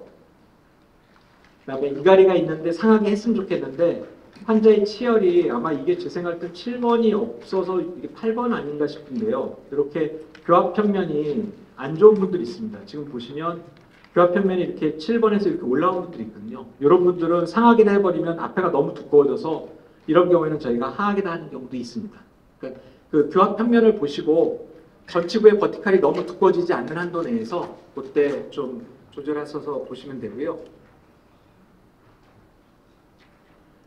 딥바이트가 있는 경우는 딥바이트 지금 요 경우 보면은 보통은 오버제트가 한 2mm 정도 될 때 이 사람처럼 한 4mm, 5mm 정도 딥바이트가 되면 이분들은 상악에다 하면은 너무 두꺼워집니다. 상악에다 하면은. 그래서 하악에다 하게 되면 이렇게 감춰져서 버티컬이 작아지거든요. 그래서 딥바이트 같은 경우는 하악에다 장치 만들면 좋고요. 보시면 이렇게 딥바이트는 엣지 만들어도 구치부가 벌써 이렇게 크잖아요. 여기서 상악에다 만들려고 그러면 요거조차도 한 2mm 더 벌려야 되거든요. 그럼 구치부가 한 6mm 돼버립니다. 너무 두꺼우니까 딥바이트 환자들은 가급적이면 스플린트 한다 그러면은 상악보다는 요 안 보이는 안쪽에 있는 요 하악에다 측정하게 되면 걔네들은 상악 전치부 뒤쪽에 설면 쪽으로 숨어 들어가거든요. 그래서 버티칼을 얇게 하실 수 있습니다. 딥바이트는 하악에 한다. 그 다음에 어떤 환자가 있는데 스플린트는 해야 되는데 나중에 내가 치과 치료를 좀 많이 해야 될 것 같다. 그러면은 가급적 손을 덜 댈 부분. 지금 보시면 여기 위에는 손을 많이 대 있고 요 밑에는 좀 덜 돼 있잖아요. 그럼 이 사람들은 위에다 스플린트를 만들면 여기 망가지고 요거 망가지고 요거 망가지고 이러면 계속적으로 손을 봐야 되잖아요. 그러니까 손을 덜 버는 쪽으로 장차 내가 이 사람을 갖다 치료할 때 덴탈 트리트먼트를 좀 덜 할 것 같은 악궁에다 이제 만들고. 그다음에 소구치 사람리는 대부분 스프린트 할 때 조금 방해가 되는데요. 4번이 없어서 8번을 땡겨서 쓰는 경우 같은 경우에는 8번까지도 다 커버를 합니다. 저는 보통 8번 지치가 1, 2, 3, 4, 5, 6, 7, 8 다 있는 경우에는 그 악궁이 너무 뒤까지 가면 이게 장치가 두꺼워지기 때문에 그때는 필요에 따라서는 사람리 같은 경우에 충치가 있거나 그러면 발치를 권유하거든요. 치료하기 전에요. 근데 4번 발치가 미리 돼 있는 사람들, 교정 이미 했던 분들 같은 경우에는 그냥 아예 디자인 안에 8번까지 집어넣는 경우도 있습니다. 악궁이 아무래도 조금 적어졌을 테니까요. 그 다음에 클래스 3 같은 경우인데요. 지금 보시는 것처럼 이제 클래스 3가 있는 분들은 이미 턱이 나와 있잖아요. 턱이 나와 있는데 그 상태에서 하악에다 하게 되면 너무 장치가 더 튀어나오겠죠. 그래서 이런 경우에는 상악이 유리합니다. 이미 턱이 나와 있는 사람은 상악에다 하게 되면 이렇게 해서 거의 하악의 클래스 2를 커버해서 여기쯤에서 맞출 수 있는데 만약에 다 하악에다 하게 되면요. 이렇게 장치가 튀어나오게 되죠. 가뜩이나 앞니도 보기 싫은데 아래턱이 나와서 근데 장치까지 더 나오기 때문에 물론 뭐 보여주는 건 아니죠. 밤에 많이 불편합니다. 입술이 까지게 됩니다. 입술이 더 튀어나오게 되겠죠. 그래서 불편하기 때문에 클래스 3 환자들은 스플린트를 상악에다 한다. 스플린트를 갖다 끼는 건데요. 그 기공소에 보내실 때 버티칼은 최후방 구치부에서 대략 1mm에서 2mm 정도, 평균 한 1.5mm 정도 떨어지게끔 합니다. 앞쪽은 필요 없고요. 뒤쪽에서 한 1.5mm 정도 떨어지는 걸로 하고 이가리가 있으면 두껍게 2mm, 이가리 없으면 한 1.5mm 정도 버티칼로, 그러니까 구치부에서 간격이 1.5mm 정도 되게 해주세요. 그러면 이제 기공소에서 소장님들이 잘 맞춰서 해줍니다. 그 커버는, 스플린트의 커버는요, 전치부는 3분의 1, 구치부는 절반 정도 커버됩니다. 스플린트를 너무 지금 보시는 것처럼 얘는 절반 커버돼 있잖아요, 전치부에. 그러면 캐스트 다 깨집니다, 이렇게. 그리고 환자 되게 아파요, 이가. 전치부에서. 그렇기 때문에 전치부는 3분의 1만 덮고요. 육전체는 3분의 1만 덮고 팁 쪽으로, 구치부는 절반을 덮고요. 그래서 이 3분의 1만 덮게끔 하면 치아 깨지지도 않고 환자도 편하십니다. 그리고 상악 같은 경우는 전체 컨택, 하악은 4, 5, 6, 7번만 컨택을 하고요. 캐나인 가이던스 만들어달라 그러면 이제 당연히 만들어주시고, 조정해서 캐나인 가이던스 이렇게 만들었습니다. 요즘 뭐 스캐너로 많이 만드는데요. 아직까지 나온 것 중에서는 그 3쉐입이 제일 좋더라고요. 워낙 비싸잖아요. 트리오스는 3쉐입이 제일 좋은데 다른 제품들도 많이 그 만들고는 있는데 아직까지 소프트웨어가 좀 떨어져서 좀 더 연구가 돼야 되는 그런 현실입니다. 그다음에 스플린트의 이제 효과에서 그 캐나인 가이던스의 역할인데요. 연구에서 이제 자다라고 아마 잘 아시는 미국 저널에서 봤는데 평평한 스플린트나 캐나인 가이던스가 있는 거나 아무것도 없는 그런 그 플래시보 장치나 별 차이 없습니다. 얘네들 거의 다 효과가 비슷합니다. 아까도 말씀드렸죠. 홀리 리테이너랑 스플린트 효과 거의 비슷하다고 했잖아요. 심지어는 플랫한 스플린트, 캐나인 가이던스 있는 스플린트, 없는 스플린트, 심지어는 아까 같은 플래시보 장치 다 공이 턱관절에서 도움은 비슷하게 됩니다. 실제적으로. 그래서 캐나인 가이던스가 반드시 이 환자의 증상에 효과가 있다라고 영향을 끼친다라고 할 수 없다라는 게 그 좌다에서 리포트한 내용입니다. 스플린트 딜리버리 할 때는 대략적으로 교합지를 쓰실 때 두께는 한 40 마이크론 정도 되는 게 좋습니다. 이렇게 말발골로 되어 있는 거는 40 마이크론짜리 한 장 쓰시면 되고요. 저는 많이 쓰는 게 이제 아큐필름이라 그래서 선생님들 그 얇은 거 그 이렇게 길게 돼 있는 거 있잖아요. 한쪽은 검정색, 한쪽은 뭐죠 이렇게 약간 그 자주색 비슷하게 돼가지고 그게 하나에 20 마이크론이거든요. 근데 그거 두 개를 접어서 쓰면 반을 접어서 쓰면 이게 딱 40 마이크론 돼서 저는 그렇게 많이 쓰고 있습니다. 아큐필름을 갖다가 접어가지고 쓰거나 아니면 이렇게 40 마이크론짜리 보고 60이나 80은 좀 너무 두껍습니다. 그래서 교합이 변해도 잘 디텍트가 안 되기 때문에 가급적이면 40을 썼으면 좋겠고요. 네, 이게 이제 40 마이크론짜리고 컨택 포인트 체크하는 경우고요. 이렇게 이 덴처바를 쓰기도 하고 폴리싱 할 때는 요거보다는 좀 더 파인한 것들 이런 것들 써서 나중에 마지막으로 폴리싱을 하게 되죠. 그래서 스플린트 조정할 때는 전치아에 하나씩 달 수 있게끔 이제 조정을 하는데요. 가령 이렇게 쉽게 좀 설명드리면 하악 같은 경우는 이렇게 4, 5, 6, 7이 컨택되는 게 이제 아이디얼한 건데 이거 맞추기 쉽진 않습니다. 그래서 환자가 왔는데 앞에가 하나만 안 닿고 뒤가 닿는다 그러면은 그 부분은 전체적으로 조금씩 치면은 좋아지고요. 이렇게 뒤만 닿으면은 이분은 여기를 좀 많이 쳐야 됩니다. 한 번 치면 요거 닿고요. 여기 조금 더 치면은 그다음에 요거 닿을 거고 여기 제일 많이 치면 그때 앞에까지 닿습니다. 그래서 좀 처음부터 세게 그냥 확 갈아버리는 게 좋을 것 같습니다. 안 그러면 시간 너무 많이 가요. 그래서 요 부분을 좀 많이 쳐야 됩니다. 그다음에 요 경우가 좀 어려운데요. 이런 경우에는 일단 동측 같은 쪽부터 먼저 칩니다. 여기 쳐서 여기 닿으면 다행인데 여기 쳤음에도 불구하고 여기 안 닿으면 그 다음에는 반대편까지도 건드려야 됩니다. 그래서 요거는 되게 좀 어려운 케이스입니다. 마지막으로 이런 경우 있습니다. 기공소에서 왔는데 입에 딱 꼈더니 처음부터 잘 맞는 것 같은데 여기 중간에 빵꾸가 딱 났어요. 여기 선택 안 돼. 이런 경우는 굳이 그날 조정하려고 그러지 마시고요. 그냥 보내세요. 괜찮습니다. 그러니까 스플린트에서는 최전방 치아하고 최후방 치아만 컨택이 되면 얘네는 그 트라이포디즘이 유지되는 거기 때문에 상으로 치면 책상으로 치면 상다리 4개가 잡고 있는 거기 때문에 크게 움직이지 않거든요. 그래서 이 상태에서 그냥 딜리버리해서 보내시면 그분들 나중에 팔로우 하시면 되고요. 네, 그 2개만 담으면 됩니다. 그래서 장치 끼면 TMD 환자들은 뭐 1주, 2주, 한 달 간격으로 이제 서서히 늘려가면서 이제 팔로우를 하고요. 이가리 환자들은 증상이 별로 없기 때문에 2주, 4주, 뭐 8주, 12주 이런 식으로 해서 이제 정기적으로 체크를 하게 되면 됩니다. 그 환자분들이 올 때 저는 원장님들께서 꼭 미리 체크해야 되는 게 장치 치료하기 전도 그렇고 교합 변화를 알 수 있는 거는 쉼스탑이 제일 좋거든요. 그래서 스플린트 하기 전에 이 환자가 시오스탑이 뭔지 스플린트 만들기 전에 꼭 체크하셔야 되고요. 환자가 끼는 동안에 병원에 한 달에 한 번, 2달에 한 번 내원하시면 그때마다 미리 그 시오스탑을 체크해서 혹시 교합이 변하지 않았는지 그걸 이제 꼭 체크를 하셔야 됩니다. 간혹은 교합 조정을 너무 많이 하게 되면 부러지기도 해서 이게 이거하고 똑같습니다. 스플린터 이렇게 저희가 만들어 놨는데 환자가 파오잖아요. 근데 이걸 갖다가 플랫하게 만들어 준다고 이걸 갖다 저희가 깎으면 이렇게 얇게 만들어 줄 수는 있는데 스플린터가 얇아지잖아요. 이거 계속 하다 보면은 나중에 부러집니다. 이런 경우면은 굳이 계속 하실 필요 없고요. 어느 정도 라인, 스크래치 같은 V라인이거든요. E를 가면 V라인으로 생기는데 보통 그런 라인이 생기면 그거 다 없애신가 하지 마시고요. 폴리싱 정도만, 폴리싱 바로 옆에 있는 것만 길은 냅두고 전체적으로 날카로운 부분만 살짝씩 해주셔야지. 안 그러면은 아까 보셨던 것처럼 올 때마다 그냥 플랫하게 하게 되면 몇 번이면, 몇 달이면 다 구멍 나가지고 장치 못 쓰게 됩니다. 절대 그렇게 하지 마시고 적당하게 체크하시면 좋을 것 같고요.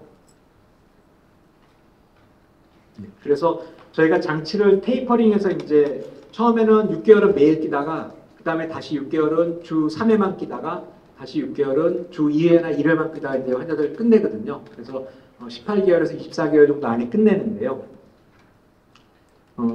이거는 일단 효과부터 보여드리고 끝내는 방법은 제가 일단 표로 논문 하나 보여드리겠습니다. 마지막으로요.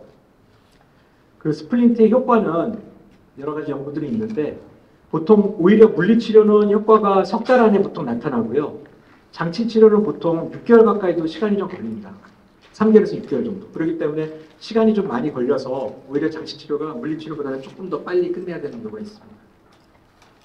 물리치료는 보통 3개월, 장치치료는 3개월이 좀 넘어서 6개월까지도 걸린다는 거. 그래서 가급적이면 같이 병행하는 게 더 좋을 것 같고요. 원장님들 수익 모델에서도 보험 청구하실 수 있기 때문에. 그래서 처음에 자가요법, 약물치료 2주, 물리치료도 같이 병행하고 그걸로 해결이 한 달 안에 안 되면 그 다음에 스플린트 치료, 그것도 해결이 안 되면 그때 나중에 마지막으로 이제 혹시 외과적인 수식 같은 것도 좀 리퍼 하시면 좋을 것 같고요.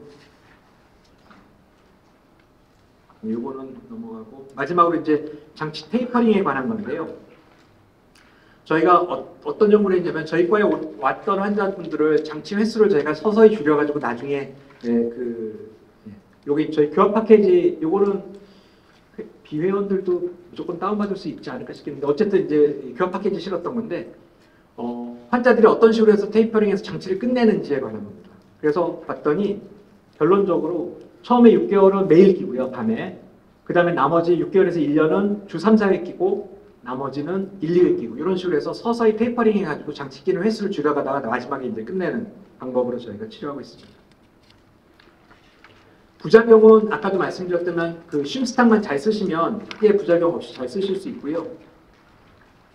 그 중에 시오스탁 나눠드린 거 좀 잘 쓰시면 좋겠고 매번 요거는 원장님들이 안 하셔도 되니까 처음에 인상 뜨기 전에 쉼스탁 체크해 놓고 매번 올 때마다 헤드 위생사분부터 분한테 먼저 가서 쉼스탑을 체크해서 꼭 기록을 해놓으라고 그러세요. 그래서 원장님 딱 앉았을 때는 일단 시오스탑이 체크가 돼 있어야 되고 지난번하고 지금하고 차이가 있으면 교합이 변했으면 그건 건들면 안 되고요. 그냥 장치 빼놔야 됩니다. 근데 만약에 그게 차이가 없으면 그때 선생님께서 필요하면 약간의 조정 정도, 폴리싱 정도 해주시게 되겠죠. 이렇게 쉼스탁을 저희가 체크하게끔. 요거 하나 아마 여기 오늘 리뉴 메디칼에서만 후원해 주셨는데 리뉴 메디칼이 같이 또 많이 하시는 치과 재료 업체 덴탈 오케이라는 데인데요.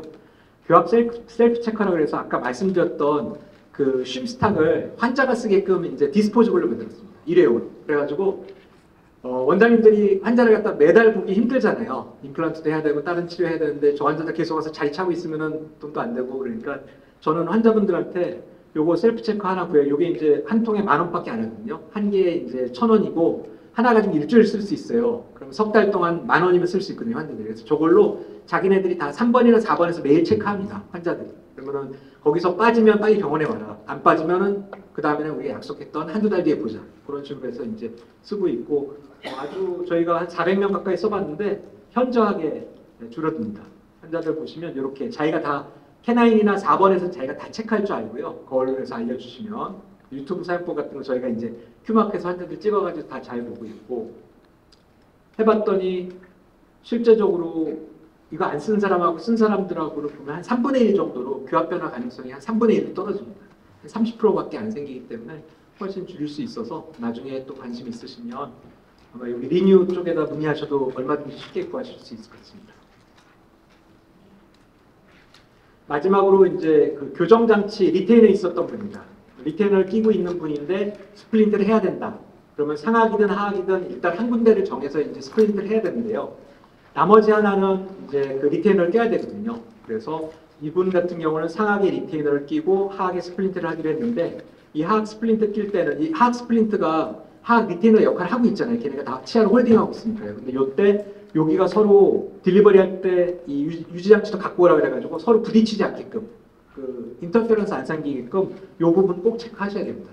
원래 상하게 유지장치 끼던 사람이 스플린트를 해야 된다 그러면 둘 중에 하나를 제거하고 스플린트를 하는데 그때 개합치에 있는 유지장치 갖고 와서 혹시 서로 간섭이 안 생기게끔 반드시 눈으로 확인하셔야 됩니다.